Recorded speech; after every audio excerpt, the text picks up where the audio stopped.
Kalau dengan cara sholat malam, sholat tahajud, sholat hajat, menghidupkan waktu malam, itu adalah yang Allah janjikan, asa ayyab'atsaka rabbuka maqaman mahmuda. Al-Imam Ibnu Katsir menafsirkan ayat ini bahwa nanti banyak orang yang iri sama kita. Iri apa? Karena kita mendapatkan tempat yang orang lain gak dapat. Kalau di dunia kan modelnya begini di dunia. Di dunia itu kita irinya kalau ada orang punya duit banyak, kita iri. Ya. Kalau ada orang punya rumah cakep, kita iri. Kalau ada orang punya jabatan tinggi, kita iri. Padahal itu semua yang kita iriin tuh, itu nggak bawa manfaat banyak. Benar apa benar? Tapi nanti di akhirat banyak orang yang melongo. Ngerti melongo? Melongo itu bahasa Jepang, melongo. Ketika banyak orang terperangah, melongo, bingung liatin kita, karena kita Allah berikan tempat yang istimewa. Sebab apa? Sebab kita mengerjakan sholat di waktu malam. Alhamdulillah. Makanya ketika Nabi Sulaiman alaihissalam, Nabi Sulaiman itu nabi yang paling kaya. Nabi siapa namanya? Sulaiman. Kenal? Kali kenal. Nabi Sulaiman itu adalah nabi yang paling kaya. Tapi betapapun kekayaan beliau, beliau dipesankan oleh ibundanya. Apa kata ibunda Nabi Sulaiman? Nabi Sulaiman itu seorang nabi yang Allah berikan mukjizat, mampu berbicara kepada binatang. Nabi Sulaiman itu nabi yang pernah minta izin kepada Allah agar diberikan karunia bisa memberikan makan rizki kepada seluruh makhluk Allah. 2 kali beliau meminta kepada Allah, akhirnya dikabulkan. Tapi saat beliau sudah mempersiapkan makanan, makanannya sudah dipersiapkan, itu makanan menempuh perjalanan 1 bulan. Udah disiapin tuh sama Nabi Sulaiman. Akhirnya Allah utus satu ikan yang besar untuk melahap ini makanan yang dipersiapkan perjalanannya 1 bulan. Dimakan ini sekali caplok sama ini ikan, habis sudah. Akhirnya Nabi Sulaiman minta ampun kepada Allah, nyerah dia. Maka Nabi Sulaiman itu ketika dipesankan oleh ibundanya, apa kata ibunda Nabi Sulaiman? Meskipun Nabi Sulaiman itu adalah nabi yang paling kaya, apa kata ibunya? Ya bunayya, la tatruk qiyamal lail. Wahai anakku, la tatruk qiyamal laili, jangan engkau tinggalkan sholat malam. Jangan tinggalkan sholat malam. Jangan tinggalkan sholat malam meskipun engkau kaya, berlimpah harta, memiliki pangkat, jabatan, kedudukan, jangan tinggalin sholat malam. Apalagi udah di dunia susah enggak sembahyang malam. Naudzubillah. Maka ketika ibunda Nabi Sulaiman berpesan kepada Nabi Sulaiman alaihissalam, ya bunayya la tatruk qiyamal laili fa inna tarka qiyamal laili yada'ur rajula faqiran yaumal qiyamah. Karena sesungguhnya meninggalkan sholat malam itu akan meninggalkan seseorang itu nanti di akhirat dia dalam keadaan miskin.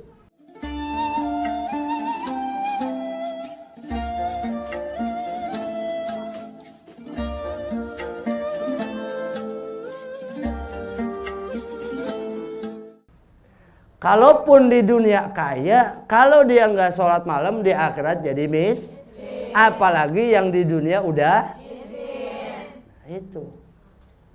Ya Allah. Biarin nggak apa-apa, susah-susah dikit di dunia biarin. Alhamdulillah. Sebab di dunia mah sementara. Di dunia sementara. Yang punya harta banyak juga kalau mati emang dibawa hartanya? Enggak. Bahkan tikar pandan yang butut itu kalau ketinggalan disuruh bawa pulang. Buat apa? Buat tahlilan. Itu tikar pandan mahal itu bawa pulang. Bener apa bener? Biarin di dunia susah-susah dikit nggak apa-apa.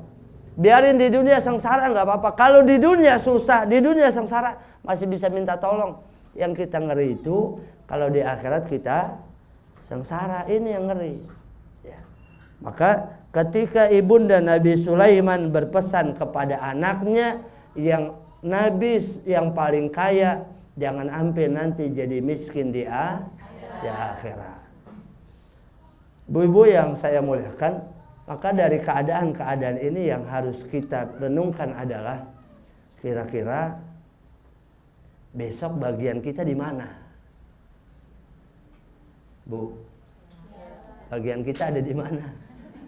Di mana bagiannya kira-kira? Coba dah. Maka ini kudu menjadi renungan buat kita. Kira-kira bagian kita di mana? Apa yang bisa kita andalkan? Apa yang bisa kita andalin buat masuk surga? Makanya Nabi yang bersabda dengan kalamnya yang mulia, surga itu ada di bawah telapak kaki seorang ibu. Bapak-bapak mah nggak pernah punya surga. Yang punya surga siapa? Ibu. Maka ibu-ibu dengan keterbatasan aktivitasnya karena seorang wanita, tapi di rumah itu bisa melakukan aktivitas yang berbuah surga. Di rumah itu bisa melakukan aktivitas yang kalau kita kerjakan itu gampang betul tuh. Suami masih tidur udah begawe. Suami masih tidur udah nyuduin kopi. Suami masih tidur udah bikin masakan. Ya. Kelar dia bangun tidur, dia ngopi, dia nyarap, pergi, nggak pulang-pulang, mancing. Ada nggak? Ada yang lakinya doyan mancing ada? Bilangin, bisikin bang kalau orang mancing nggak maju-maju.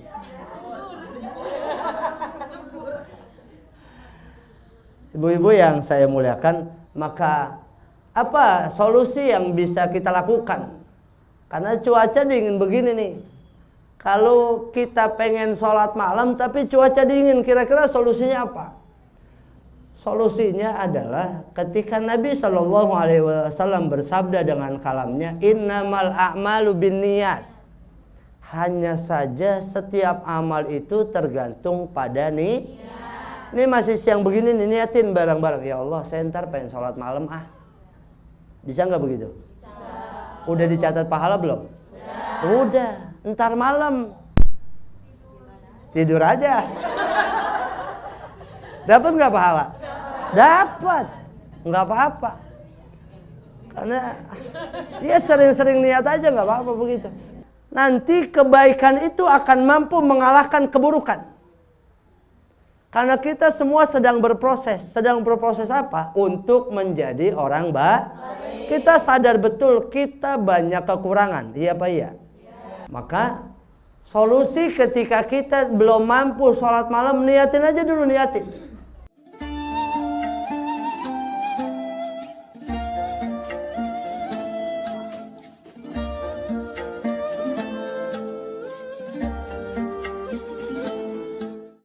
Kenapa? Karena emang kebanyakan dosa kita yang kita lakukan di siang hari ini mencegah kita nggak bisa sholat malam. Cuman kadang-kadang kalau kita raba-raba, ketemu tuh, kapan ya bikin dosanya ya? Tadi dari pagi sembahyang subuh, di sembahyang subuh masak nyapu ngepel. Iya sih, bis ngepel laki masih tidur ngomel. Iya ya, dosa nggak tuh? Dosa. Siang ngaji, iya sih siang ngaji, cuman kelar ngaji. Bukan saya ngomong ya itu ya, saya nggak ngomong. Maka satu ketika Al-Imam Ali Al-Khawas dalam kitab Al-Minah Hussaniyah, Abul Mawahib Abdullah Basyarani mencantumkan cerita ini. Imam Ali Al-Khawas itu pernah membahas perihal mana yang lebih utama, niat baik atau melakukan amal yang baik. Kata Imam Ali Al-Khawas, inna syari'a qad rattabat thawaba 'ala niyat. Sesungguhnya syariat itu sudah mengatur bahwa pahala itu akan Allah berikan bukan pada amal. Bukan pada tapi pada niat. Niat apa? Niat yang baik. Ya Allah, saya pengen ngaji Ya Allah, saya pengen bantuin yatim ah. Ya Allah, saya pengen sholat malam antar. Jadi niat-niat aja dulu niat. Emang niat doang nggak boleh? Boleh nggak? Boleh. Umun malu kalau niat doang. Lah kan kata Ustadz niat doang juga dapat pahala. Iya sih, benar emang. Bagus namanya ilmunya manfaat itu.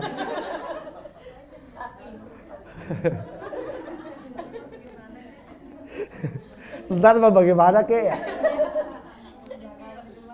Karena nanti boleh jadi ada orang yang saat dia berbuat dia nggak ikhlas.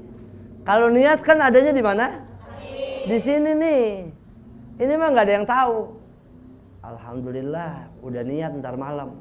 Ntar malam Allah berikan kesempatan sholat malam. Ketika Allah berikan kesempatan sholat malam, jangan ditulis di status. Alhamdulillah, tadi siang niat kesampean juga sholat malam. Nah ini sebabnya jadi hilang nih.